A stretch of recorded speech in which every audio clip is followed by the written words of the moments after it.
En seguimiento al cierre de gobierno de los Estados Unidos, liderado por Donald Trump, sale esta noticia.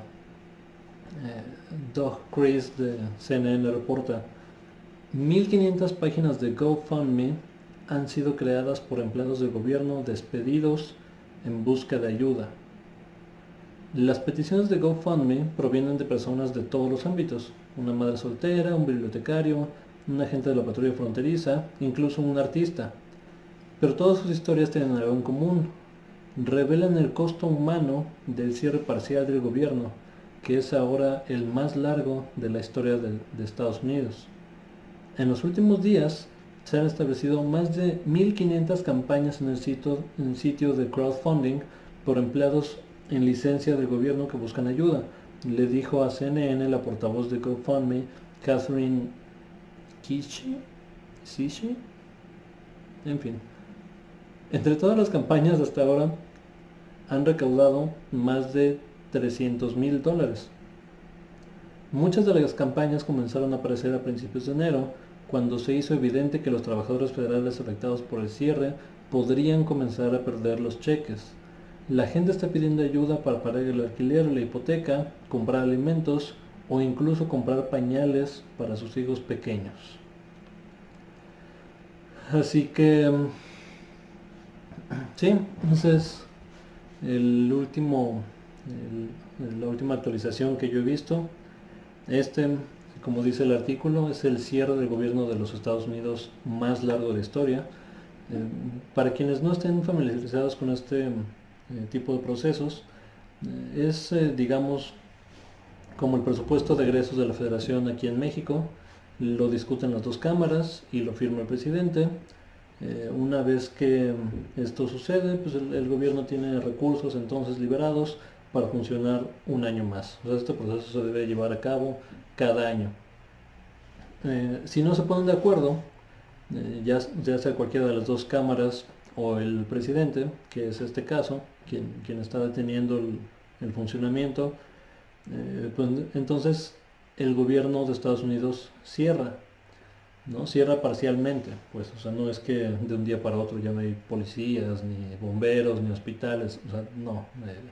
Cierra parcialmente, el personal esencial se queda en Estados Unidos, el no esencial se queda en su casa, el esencial recibe paga, ¿no?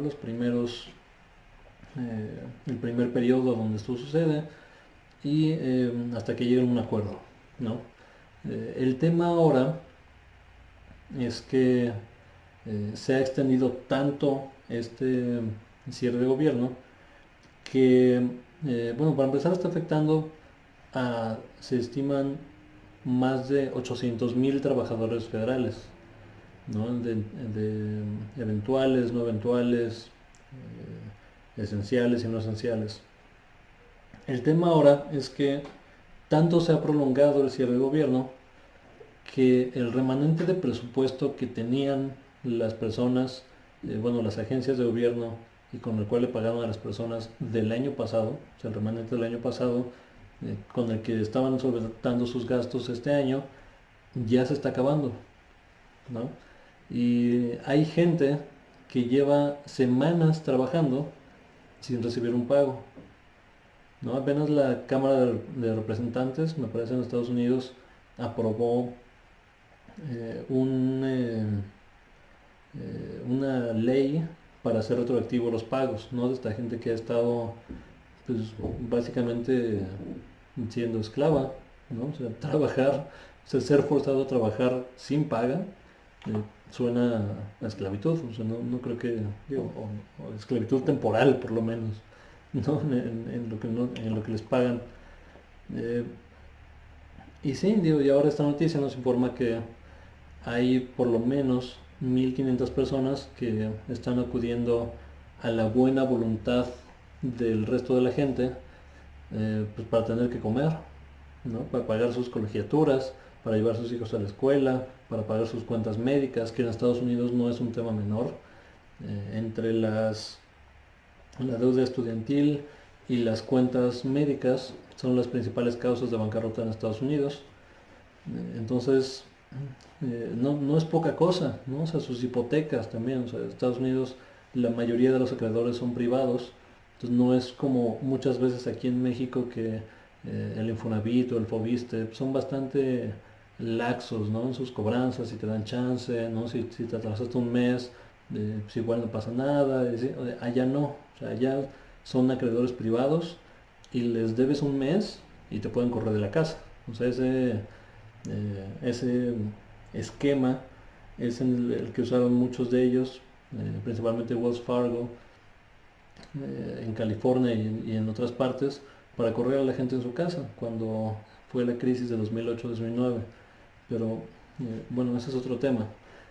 Aquí el tema sustantivo por el cual Donald Trump dice que el gobierno debe estar cerrado y o sea, que es correcto estrangular a la gente, es por el muro, ¿no? O sea, todo el desacuerdo y la razón por la cual Donald Trump está cerrando el gobierno y está básicamente tomando como rehén a 800,000 trabajadores federales a todos niveles, o sea, de todos los ámbitos me refiero, es por el muro, porque es un berrinche y quiere más recursos para el muro fronterizo con México. Esto por supuesto eh,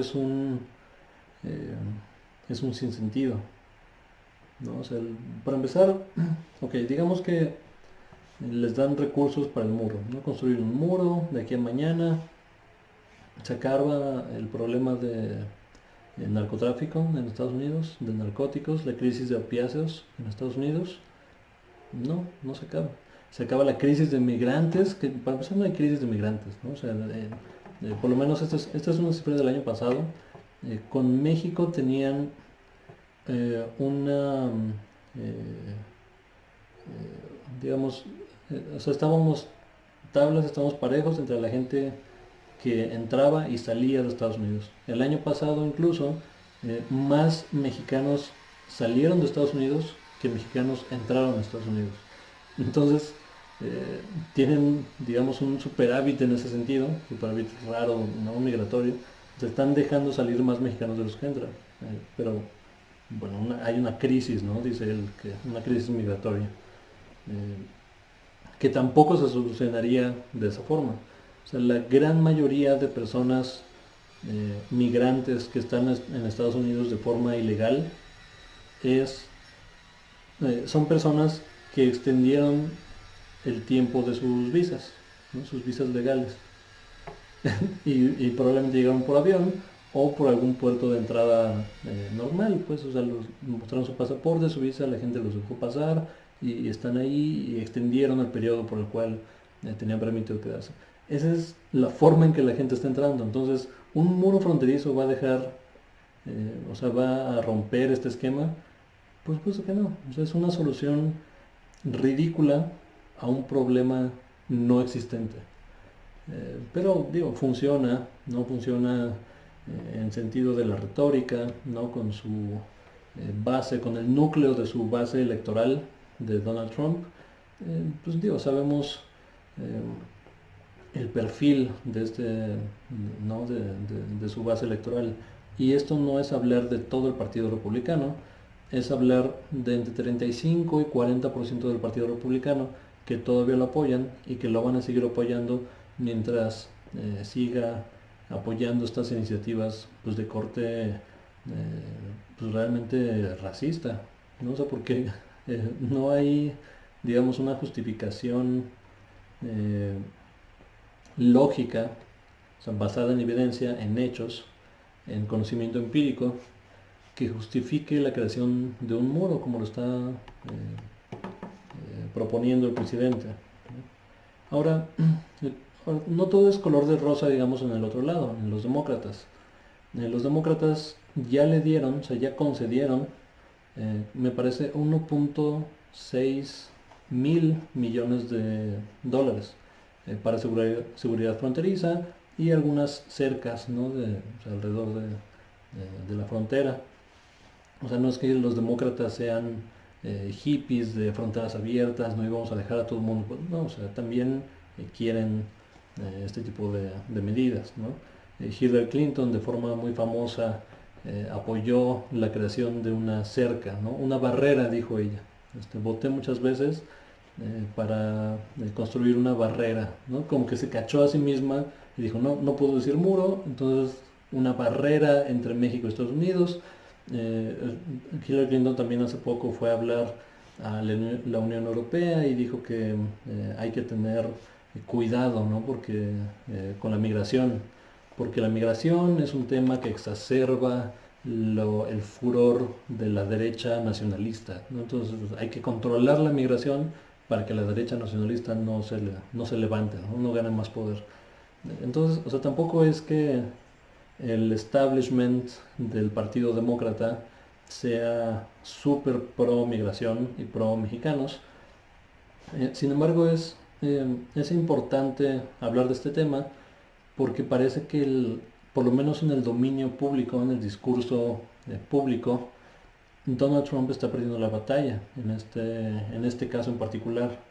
O sea, hay encuestas que se han levantado en estas últimas semanas a propósito del cierre de gobierno y la gente, por un lado, desaprueba el cierre de gobierno y se le echa la culpa a Trump sobre los demócratas, que ese es un truco retórico que también Trump quería explotar, no decir que este cierre de gobierno es culpa de los demócratas cuando no es cierto.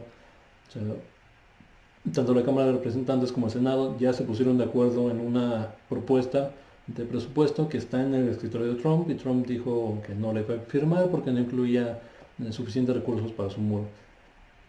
Entonces no hay otra forma de retratarlo que es culpa directamente de Donald Trump. Eh, o sea, la gente no apoya hacia el gobierno, la gente ve la migración en Estados Unidos como algo netamente positivo, ¿no? Sobre negativo. O sea, tienen en general una opinión favorable sobre la migración. Y hubo un estudio hace poco, creo que lo vi el año pasado, y quisiera tenerlo a la mano. Yo creo que lo voy a poner en el link, donde una universidad, que también estoy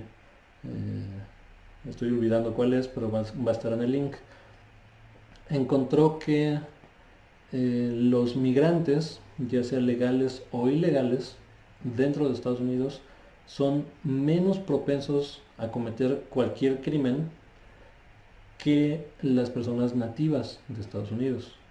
Así que toda esta retórica de migración igual a crimen es absolutamente falaz. O sea, no responde a la realidad ni a ni algún tipo de evidencia. Entonces, digo, ojalá que no se requiera de más asistencia de la gente, ¿no? Que alguien logre convencer a Donald Trump de que cerrar el gobierno no es una buena idea, ni en términos prácticos ni en términos políticos. O sea, yo creo que él lo pensaba como un cálculo político para asusar a su base política, ¿no?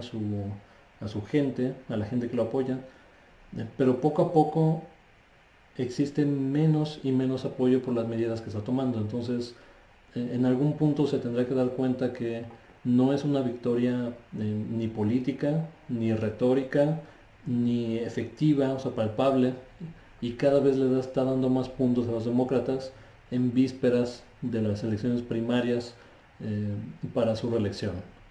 Entonces, pues sí, ojalá que reconsideren, ojalá que se llegue a un acuerdo y que le paguen a estas personas que están sufriendo y son quienes más lo necesitan.